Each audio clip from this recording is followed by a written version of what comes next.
में एक चीज़ समझ में नहीं आई मुझे। मैं सोच रहा था 18 साल, 16 साल, 15 साल, 20, 22, 25, 26, मेरी उम्र इस समय 65 ईयर ओल्ड आई एम। लेकिन सब लोग, कोई कहता है डिप्रेशन में है जी, ये है जी, वो है जी। मुझे समझ में नहीं आता क्यों डिप्रेशन में, किस बात का डिप्रेशन है? क्या तुम साथ लाए थे, क्या साथ लेके जाओगे? मुझे ये बहुत बड़ी प्लांटेशन है। अब मैं एक डॉक्टर के पास गया, मैंने कहा ये टेंशन पेंशन होती है, ये प्लांटेशन वाली बीमारी का भी इलाज है? कहने का मेरे तो समझ में नहीं आया। मैंने कहा ठीक है, आपके पास दवा भी नहीं होगी। पहले तो यही बता दें। तो मेरी सोच ये है कि आप अपने मन को उस परमात्मा से जोड़ो, उसको हमेशा मन में सिमरन करो और किसी से उम्मीद मत लगाओ। मेरे 3 मंत्र हैं इस एज में भी। मैं 3 मंत्र, व्यर्थ का कर्म, व्यर्थ का ज्ञान और व्यर्थ की आशा, मैं ये तीनों चीज़ों को त्याग चुका हूँ। क्योंकि व्यर्थ का ज्ञान वो होता है कि मुझे बड़ा ज्ञान है, मैं बहुत धार्मिक ग्रंथ के बारे में जानता हूँ, अपने धर्म के, कुछ नहीं है। अगर हम धर्म के बारे में जानते भी हैं, करते भी हैं, लेकिन हम उसके मार्ग पे, सच्चाई के मार्ग पे चलते नहीं हैं, तो आपको उसका कोई बेनिफिट होने वाला नहीं है। ठीक है, हाँ, समाज आपको कहेगा कि भाई देखो कितना धार्मिक व्यक्ति है, लेकिन आपका सफ़र तो अंदर का शुरू ही हुआ। परमात्मा का सफ़र तन का सफ़र नहीं है, वो अंदर आत्मा का सफ़र होता है। और दूसरा, व्यर्थ की आशा। मैं बच्चे को पढ़ा रहा हूँ, ये मेरी सेवा करेगा, बुढ़ापे में ये करेगा, वो करेगा। उम्मीदें छोड़ दो भाई। जब तुम उम्मीद ही नहीं रखने के, तुम्हें कोई पूछेगा नहीं, तुम्हें दुख ही नहीं होगा, क्योंकि तुमने उम्मीद नहीं रखी थी। सारे जितने भी दुख आते हैं वृद्ध अवस्था में, वो केवल इसीलिए आते हैं कि आदमी उम्मीदें लगा लेता है बच्चों से। उम्मीद मत लगाओ। उम्मीद लगानी है नेचर से लगाओ, प्राकृतिक से लगाओ। देखो ये बेचारा, जब मैं इसकी सेवा कर रहा हूँ तब भी मुझे फल दे रहा है। एक बार बच्चा आपका धोखा दे देगा, आपको नहीं पूछेगा, लेकिन अब प्राकृतिक से अगर आपने अपना ऐसे हृदय में बसा लिया ना इसको इस तरीके से, तो ये आपका साथ नहीं छोड़ेंगे। और ये नेचर जो है, ये नेचर से ही हमारा, मिट्टी से ही जन्म है, मिट्टी में ही पलना है और आखिर में मिट्टी में ही समाना है। वो चाहे किसी रूप में कोई जलाता है, कोई दफनाता है, वो अलग मैटर है, वो अपने अपने रिलीजन्स की मान्यता है। लेकिन आप प्यार करें, नेचर से प्यार करें और फ्री माइंड रहें। जितने जो मैं बोल रहा हूँ, कुछ पता नहीं है कि सेकंड बाद मैं यहाँ रहूँ ना रहूँ। लोग ऐसे कहेंगे, अरे मैं कल तो उनसे मिल के आया। अच्छा जी, तो जब ऐसा है ही हमारा कुछ नहीं, तो 100 बरस के लिए काहे का सोचना। जो प्रेजेंट टाइम है आप उसको सोचें और नेचर से प्यार करें।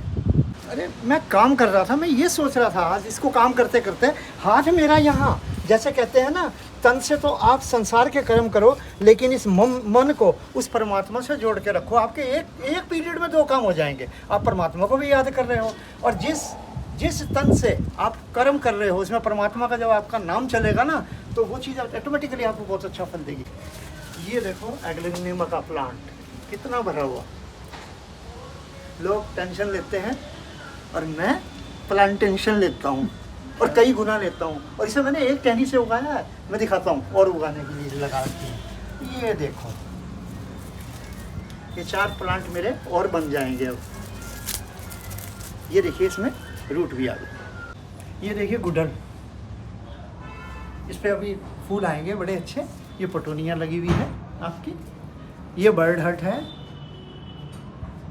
और ये देखिए पेड़ को लगाने का तरीका, आप एक बड़ा गमला लगाएं और उसमें आप 3 फ्लावरिंग प्लांट लगाएं। देखो कितना सुंदर लग रहा है। ये 3 गमलों के पैसे बच गए हमारे।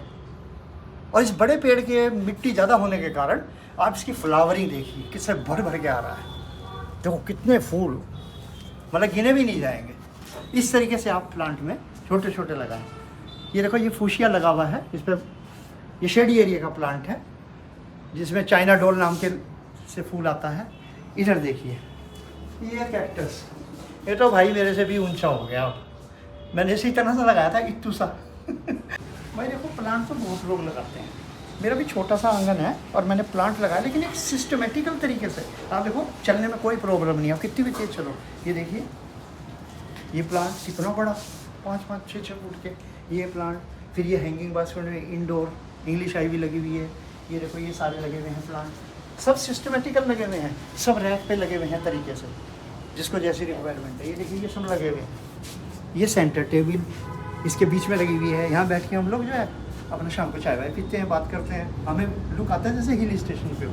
ये देखिए सब बोनजाई लगे हुए हैं, सब प्लांट लगे हुए हैं। इधर देखो कितने पुराने, अब इसमें नई शूट आने लग गई, बसंत ऋतु आ गई, अब ये फूलों से पूरे भर जाएंगे। बोगनवेलिया है, ये कम से कम भी 24-25 साल पुराने पेड़ हैं। वो देखिए ऊपर रेड कलर के बेल जो है पूरी फूलों में भरनी शुरू हो गई। तो मेरा मतलब क्या है कि कोई भी चीज़ को अगर आप सिस्टमेटिकल तरीके से लगाएंगे वो अच्छी भी लगेगी और आपकी जगह भी सेव होगी। और दूसरा, इनसे आप बात करा करें, इनसे आदमी से बात करोगे ना तो 2-4 बार में उब जाएगा, सोचेगा यार ये तो आदमी रोज ही आ जाता है। लेकिन ये ऐसे हैं जितना आप इनके पास जाओगे ना कई हज़ार गुना आपको एनर्जी देंगे, ये बहुत हज़ार गुना एनर्जी मिलेगी इनसे, और ये भी खुश हो जाते हैं। और देखो मेरा हाथ लग रहा है ना, इन पे अगर जुबान होती तो कहते कि ओहो भाई तुम फिर आ गए, तो अभी सुबह तो मिले थे यार, ये कहेंगे। ये देखिए प्लांट कितना सुंदर हो गया है। ये देखा आपने कितना सुंदर प्लांट है ये। अब ये देखो फूल, लोग बुके इतने महंगे महंगे खरीदते हैं, इससे अच्छा अगर वो प्लांट ही खरीद लें फ्लावर का। तो आप देखो ये हमारे यहाँ से 2 महीने से चल रहे हैं ऐसे ही। अब ये फ्लावरिंग ख़त्म हो जाएगी, इसके बाद में ये नई फ्लावरिंग आने की तैयारी है। ये देखो आप, तो कितना सुंदर लगता है। इसके पास चाय का एक मग्गा हो, ब्लैक चाय, दूध वाली चाय हम नहीं पीते बिल्कुल भी, नेचर से संबंधित सब चीज़। ये देखिए, फिर आओ मैं आपको दिखाता हूँ अपनी क्रिएटिविटी। ये नहीं कि मैं खाली पेड़ों में ध्यान देता हूँ, कभी आप सोचा, मैं आपको दिखाता हूँ। जैसे ये स्टैंड लगा हुआ है ग्लास, ये भी हमने खुद तैयार करा। इसके बाद ये देखो घड़ी लगी रहती है जो 2 साइड, इसे रेलवे स्टेशन वाली इंग्लिश क्लॉक, ये भी हमने खुद तैयार करी। इसके बाद आप देखिए बरामदे का व्यू, हमारे बरामदे में कोई भी सामान आपको फालतू नहीं मिलेगा, साफ़ सुथरा भी, कोई दिक्कत नहीं है। अब इधर आइए, ये चीज़ ये इंग्लैंड की घड़ी थी, इसकी मशीन ख़राब हो गई थी, तो मैंने जापान की घड़ी होती है, रिदम कंपनी है, उसकी मशीन इसमें लगा के देखो, इसको ओके कर दिया। जितने बजते हैं उतने बार ये अलार्म देते हैं, कितनी सुंदर, जैसे इंग्लिश ब्रिटिश टाइम की बात। इसके